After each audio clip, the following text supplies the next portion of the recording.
សុខទុកយ៉ាងណាសង្សារចាស់អើយបែកគ្នាយូរហើយក្រោយពេលអូនមានអ្នក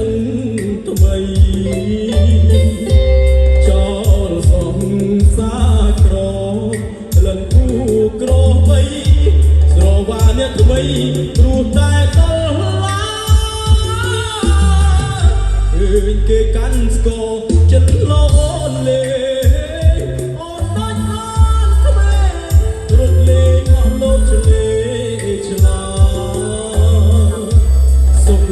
ចិត្តដេកយំក្នុងទាំងវិឡា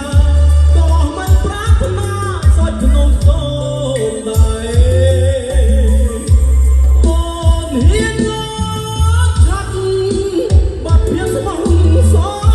ដូចឆ្នាំងសំឡដែលស្គាល់រងវេ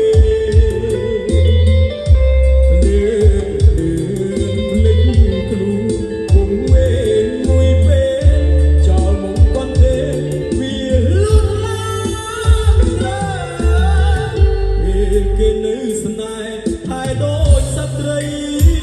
ពេលអស់អស់នៃស្រីដូចស្មៃក្របាត់ជើងបើគូអូនគេដូចគេលើភ្លើវិលមកស្រុកយើងវិញណាអូនណា